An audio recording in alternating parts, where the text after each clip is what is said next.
Comenzamos nuestra liturgia en la oración de la mañana en este tercer domingo del tiempo de Pascua. En el nombre del Padre, y del Hijo, y del Espíritu Santo. Amén. Señor, abre mis labios. Cantará mi boca tu alabanza. Señor, te confieso todos mis pecados, mis flaquezas y mis fallas, mis muchísimas fallas. Dile con confianza, Dios ha perdonado todos tus pecados, tus flaquezas y tus fallas. Señor, te confieso todos mis pecados, mis flaquezas y mis fallas y muchísimas fallas. Vive con confianza. Dios ha perdonado todos tus pecados, tus flaquezas y tus fallas. Gloria sea al Padre, y al Hijo, y al Espíritu Santo, como era al principio, es ahora y será siempre, por los siglos de los siglos. Amén. Y escuchamos la lectura para este tercer domingo del tiempo de Pascua, Evangelio según San Juan, capítulo 21, versículos 1 al 19. Dice así. Después de esto, Jesús apareció otra vez a los discípulos a orilla del mar de Tiberíades. Sucedió así.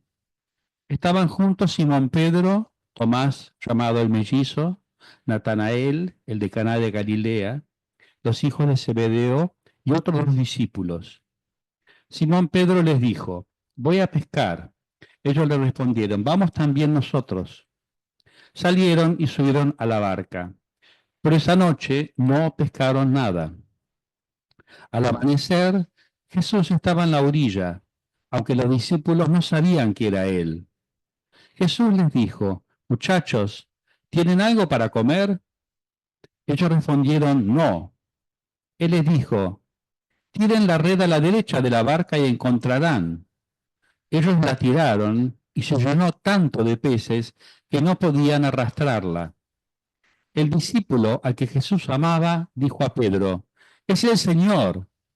Cuando Simón Pedro oyó que era el Señor, se ciñó la túnica, que era lo único que llevaba puesto, y se tiró al agua. Los otros discípulos fueron en la barca arrastrando la red con los peces, porque estaban solo a unos 100 metros de la orilla. Al bajar a tierra, vieron que había fuego preparado, un pescado sobre las brasas y pan. Jesús les dijo: traigan algunos de los pescados que acaban de sacar. Simón Pedro subió a la barca y sacó a la red a la tierra, llena de peces grandes. Eran 153. Y a pesar de ser tantos, la red no se rompió. Jesús les dijo: vengan a comer.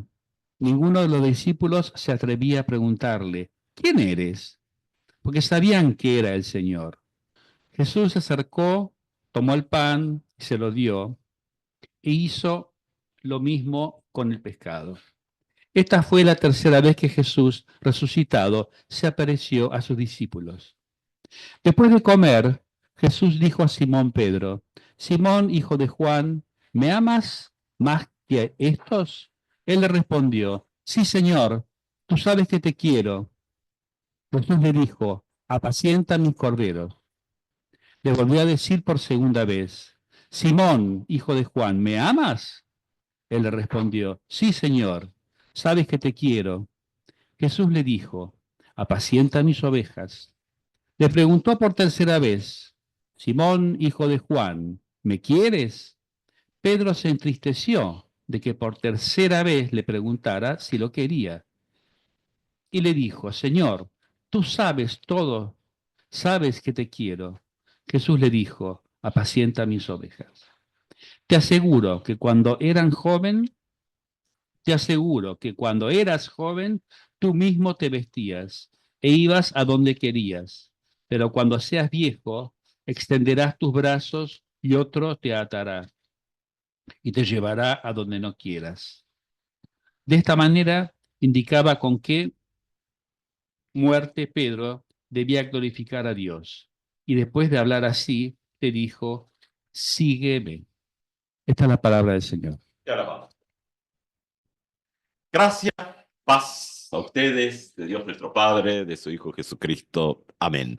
Bueno, estamos en este tercer domingo de la celebración de la Pascua y con el capítulo 21 del Evangelio según San Juan.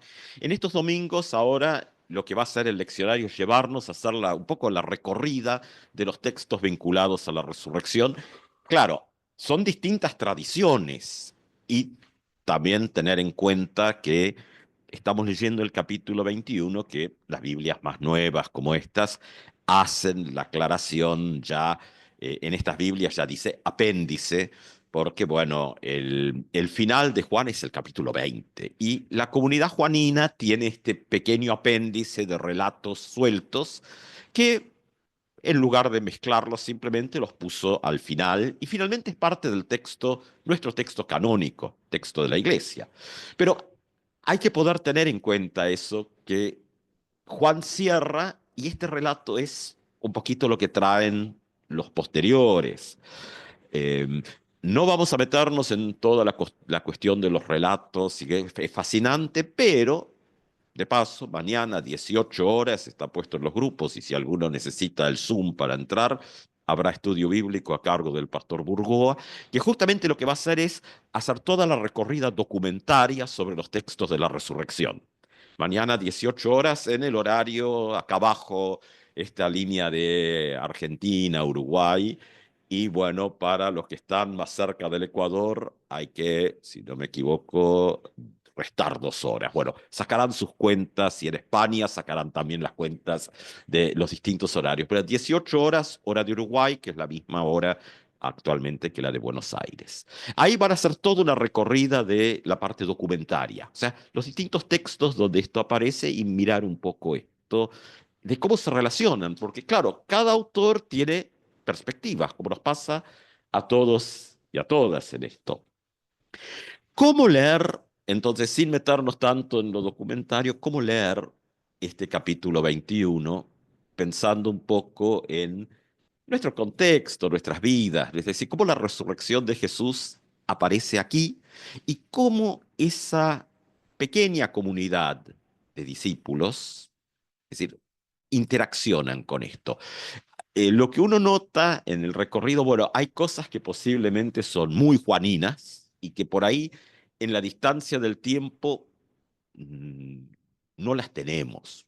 No es que se hayan perdido, están, sino que la generalidad de la tradición cristiana fue moviéndose por otro lado, como podría ser posiblemente esto de que la celebración de la Santa Cena en estas comunidades fue con pan y pescado y no pan y vino. O sea, notarán que como que también no está tanto en el relato del Evangelio, pero aparece aquí, en este apéndice. Así que es muy posible que en estas comunidades la cena, la que llamamos la Santa Cena, la Eucaristía, la Mesa del Señor, pongan el nombre que quieran, pero para el caso es todo más o menos lo mismo. Es decir, que se celebraba de esta manera.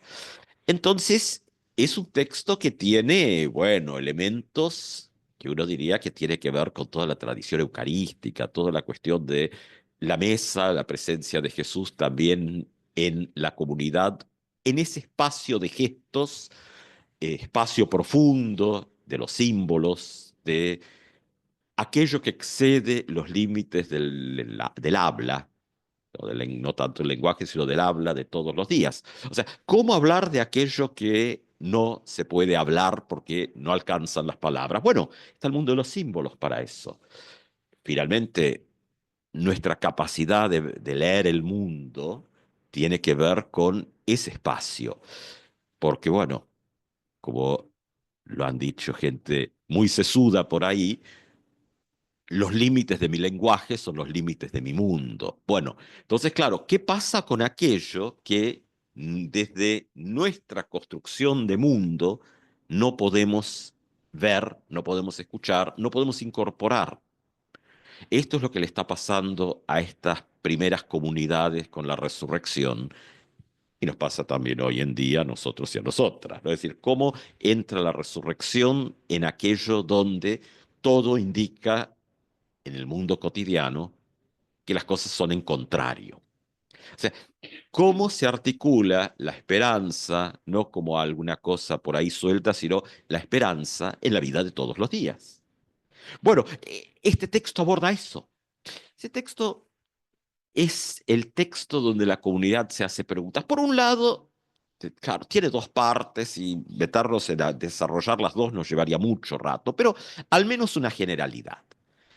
La primera parte tiene que ver con esta aparición de Jesús al borde del lago, no reconocido por su comunidad de discípulos en el primer momento. Es alguien que habla. Y después esto como que continúa, o sea, nos mantiene en esa tensión el texto bíblico, porque la revelación completa en la tradición juanina, por eso no estamos leyendo Mateo, Marcos y Lucas. En esta tradición la revelación completa está justamente en el pescado y en el pan. Lo que nosotros diríamos hoy, bueno, pan y vino, que es otra tradición que es la que ha permanecido.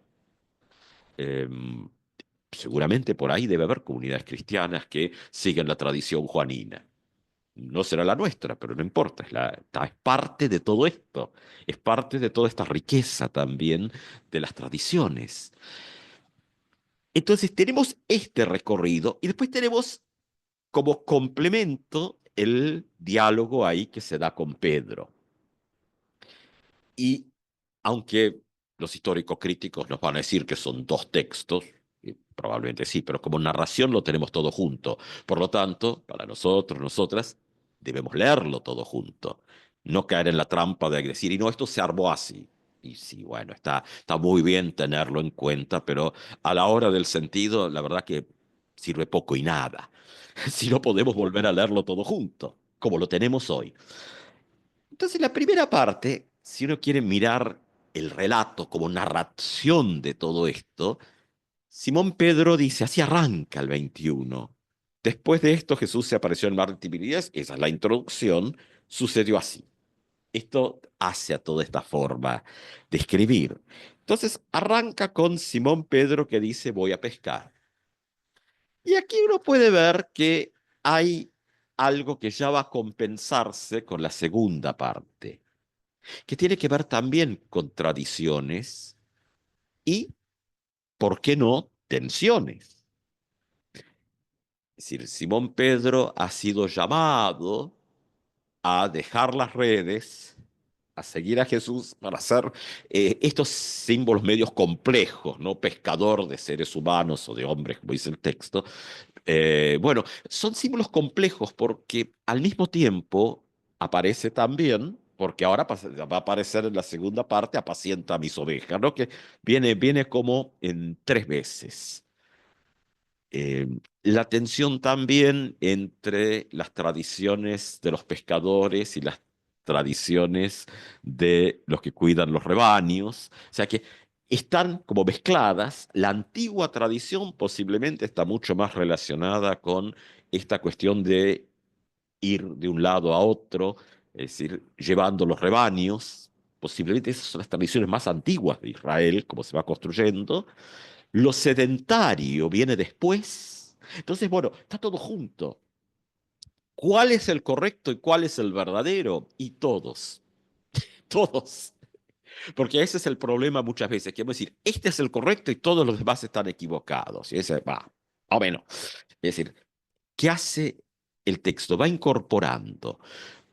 Claro, cuando uno mira estos símbolos que son sencillos de la vida cotidiana, uno dice, bueno, sí, está bien, pero bueno, aquellos que cuidan los rebaños también se comen a los corderos. Aquellos que pescan el pescado se lo comen. O sea, no es por ahí hoy en día en nuestra lectura, tal vez no son los símbolos más brillantes para poder hacer referencias comunitarias. Son símbolos antiguos. Es decir, siguen funcionando, pero invita a releer, a volver a leer. Tienen capas de sentido más profundos. Y ahí es donde intentaremos arrimar un poquito en estos símbolos de los textos. Eh, Como son dos, dirían los históricos críticos, probablemente, y algunos se van a quedar contando peces para llegar a 153 y preguntarse si no habrán sido 152 o 154, y algunos dicen, bueno, eso tiene algún sentido de cosas, pero vaya a saber cómo lo construye el texto. En realidad, no, lo que se ha presentado aquí se parece a otro relato de la pesca milagrosa que vuelve a aparecer, con una comunidad que, al menos en teoría, ha tenido la otra experiencia de la pesca, cuando Jesús les indica dónde y salen los otros barquitos y una situación muy parecida, pero aquí está el tema central de no tener la posibilidad de reconocer a Jesús. O sea, el tema de la resurrección no es algo aceptado en su pensamiento. No es una cuestión de una, digamos, posición de, entre comillas, absoluta negación, es no poder ver. No sé, otro teórico, la otra cita ahí de que el límite del lenguaje es el límite de mi mundo es Wittgenstein, pero otro, Nicolai Luhmann, ¿no? Algo muy simple que dice y que uno dice, bueno, pero es que tiene una profundidad impactante. No se puede ver lo que no se puede ver. O sea, como que no podemos distinguir la figura de fondo de aquello que no está, de alguna manera, ya establecido en lo que vemos. Uno dice, no, pero yo veo todo. No, vemos aquello que estamos condicionados a ver. Bueno, ahí es el trabajo de aquellos que están en el mundo de la ciencia, de poder ir más allá, descubriendo e incorporando al mundo conocido aquellas cosas que están en el camino, ¿no? Ahora, ¿cómo funciona en este mundo? En este mundo donde tenemos que hablar, este mundo del texto me refiero y el mundo de la fe, donde tenemos que hablar de cosas que no tenemos acceso directo. Bueno, para la fe cristiana, el acceso directo se va a dar en que Dios asume la humanidad y se hace parte de nuestra historia. Jesucristo es la clave de lectura de todo el texto, no solo de partes, de todo. Y también de la vida. Y este texto, o dos, como quieran verlo, no importa, nos lleva a ese lugar. ¿Por qué? Porque ¿cómo hablar de lo que no se puede hablar? ¿Cómo ver de lo que no se puede ver en el campo de la fe? Campo de la ciencia es un trabajo de científicos que traen otros caminos, pero en el campo de la fe entramos en aquello que es el mundo de los símbolos, un lenguaje que, y ahora puede tirar otra mirada, hay Facundo que le gusta leer Ricoeur, estas cosas donde, bueno, el mundo del símbolo es lo que nos permite ver de forma indirecta aquello que de forma directa no es accesible. Es decir, aquí es donde el poder ver, que es el tema de los discípulos, que saben, dice, nadie le pregunta quién es, pero saben quién es. ¿Mm? ¿Ven cómo juega? Nadie pregunta, pero saben. Texto que hemos leído. Esta tensión, el reconocimiento, por supuesto, esto es comunidad juanina, el discípulo amado, ese Jesús, le dice, y Pedro, que tiene cierto lugar de importancia, no lo había pescado. Bueno, esos son picardías del texto y de la propia comunidad juanina, de cuál es el que ve y cuál es el que no ve, a cuando ambos ven lo mismo. Y después tenemos, para no quedarnos estancados en la parte de la pesca y de que cuando llegan a la playa, fíjense que la pregunta de que muchachos tienen algo de comer es la pregunta a la comunidad de fe de todos los tiempos. No, no tenemos nada. Bueno, dice Jesús, busquen donde tienen que buscar. O sea, no tiene cosas terriblemente fuera de lo normal, sino busquen donde tienen que buscar. Claro, van a decir, Jesús está en un lugar de privilegio, tal vez en la playa, que le permite ver lo que no ven. Bueno, sí, Dios está siempre en un lugar de privilegio con respecto a nosotros y nosotras, con respecto a la vida y al mundo. Solo que se mete dentro, no guarda el lugar de privilegio para usarlo, para embromar a los demás y hacer una demostración de poder, sino que asume la transformación del mundo, y ahí es la Pascua, muriendo en la cruz, donde la resurrección es el sello y la garantía de que todo ese recorrido de la vida de Jesús, su predicación, su acción, es decir, que lo lleva a la cruz, eso que se hizo era lo correcto. Nos pasa, como comunidades de fe en el tiempo, que como que hemos despegado la Pascua de la cruz. Es decir, celebramos el domingo de Pascua Y decimos, no, la cruz es algo triste, muy feo y todo. Bueno, sí, claro, el mundo y todo lo que le pasa a las personas es muy feo y muy triste. Pero ¿qué hace Dios? La resurrección no está despegada, no es ir a un mundo maravilloso, idílico, inexistente y vivir en un mundo paralelo donde todo está perfecto, sino es Dios que interviene en transformar la realidad de lo humano. Con las distintas tradiciones, hoy no nos vamos a meter en la cosa de la expiación, especialmente en el campo luterano, pero va a aparecer en los próximos domingos, es decir, qué es lo que ha pasado en la cruz y que la resurrección lo que hace es el sello de garantía de que Dios dice, es por ahí, no por otro lado. Pedro, porque ahora tenemos que llegar a Pedro. Pedro tiene este intercambio donde Jesús pregunta si le ama. Bueno, claro, para algunos esto es un poco la reivindicación de Pedro, porque bueno, la otra vuelta, aunque no es estos textos, pero cuando se le anuncia la pasión y la muerte, que Pedro dice, iré a morir, moriré por ti, ¿no? O sea, dice, y Jesús le dice, mira, más que morir por mí antes que cante el gallo, me vas a negar 3 veces. Bueno, muchos ven acá justamente ahora la contrapartida, las 3 preguntas. No necesariamente es así, pero así lo ha leído mucho de nuestra tradición cristiana. ¿Por qué no leerlo así también? Ahora, uno podría quedarse en la superficie y decir, bueno, es simplemente una cuestión medio de egos sobre quién, si lo aman o no lo aman. Pero el problema es más profundo, porque el amor a Jesús implica el ocuparse de los demás. No está despegado.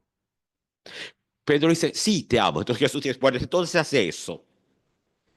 Nosotros muchas veces caemos en que, bueno, amar a Jesús. Claro que está muy bien amar a Jesús, ¿no? Y es una cuestión profunda de la piedad cristiana. El problema es cuando agarramos la tijera y cortamos las palabras de Jesús a nuestra conveniencia.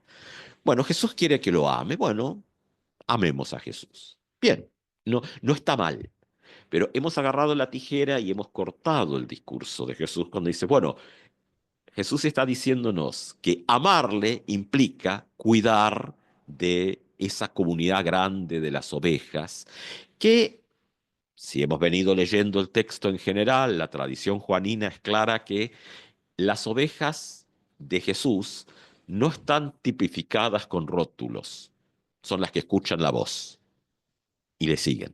O sea, no es, y esto lo vamos a ver inclusive en algunas cosas de las más duras dentro de la propia tradición luterana, ¿no? Donde Walter, ¿y quién puede ser? ¿Y qué puede uno hacer más de la más cuadrada y dura ortodoxia luterana que citar a Walter? Sí, claro. Cuando dice que uno puede tener el cartel de iglesia luterana afuera, pero adentro no hay una iglesia. Y puede tener simplemente la secta más chiflada y allá hay iglesia, donde la palabra se predica en una forma genuina y el sacramento se administra según lo enseña la Biblia, que es la base de eso, ¿no? Entonces uno dice, claro, no está atado a los rótulos ni a los títulos. ¿Cuántos que se ponen la mitra, ese sombrero de los obispos, ¿no? Decía mi antecesor, el pastor local aquí, el doctor Gogorza, dice, lo que hacen algunos por una mitra de cartulina, algunos y algunas, dice, cuando justamente todas esas imágenes están conectadas con este texto. Quien quiera esa tarea, sepa que es para construir y cuidar del bienestar común. No hay un amor a Jesús sin un amor y citando las confesiones luteranas, ¿no? Ahí también en la Apología de la Confesión de Augsburgo dice, bueno, el amor es justicia porque también es cumplimiento de la ley. Es decir, la ley de Dios va por el lado del amor, por la mano derecha de Dios, diría Lutero, y también el cumplimiento de la ley que cuida, que Lutero va a decir, bueno, esa es la otra, la mano izquierda de Dios, donde hace al bien común. Hemos muchas veces agarrado la tijera y agarrado el discurso de Jesús y cuando Jesús empieza a hablar, decirle, bueno, esta parte nos gusta, la otra afuera. Pedro aquí se enfrenta a eso. Pero claro, Pedro se enfrenta a eso, pero es el mensaje para las personas de fe de todos los tiempos. O sea, en Pedro aquí en este texto estamos todos y todas incluidos. No hay que llevarlo a las discusiones sobre las primacías, los papados y todo eso, pues son discusiones muy posteriores, no son de este texto. Muchas veces caemos en esas discusiones que son, sí, anteriores al siglo XVI, pero especialmente por ahí, pero es algo que antes, mucho antes, cuando esto ocurre, tiene que ver con la conexión entre toda la vida de Jesús en un compromiso por una transformación en función del bien común de todos y de todas, contra otros modelos que eran el de los fariseos, los escribas y los maestros de la ley. La tensión esa tensión sigue existiendo en general en el mundo, sí. El sálvese quien pueda y que para salvarse hay que ser amigo del poder, o el bienestar general. También en la iglesia pasa lo mismo, ¿no? Bueno, es peor porque la iglesia sí tiene el mensaje del evangelio. Pero bueno, no sería para hoy ese tema. ¿Cómo funcionamos en medio de esto donde Jesús nos señala que ahora que en el texto que hemos compartido, ahora se ha manifestado? En el momento de que está el pan y el pescado, que por ahí nos resulta raro porque estamos más acostumbrados a pan y vino, pero es solo la costumbre, nada más.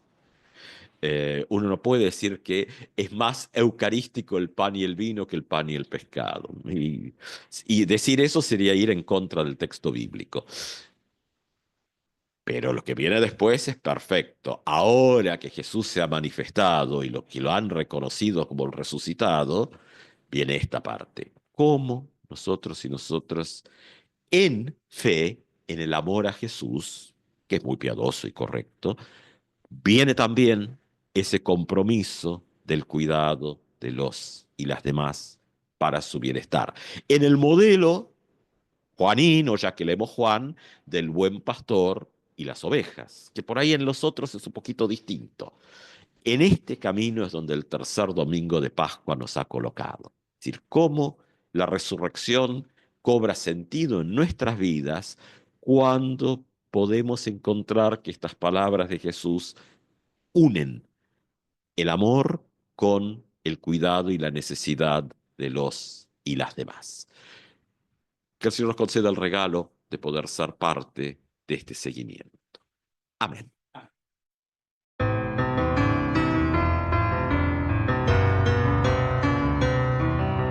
Miren qué bueno es.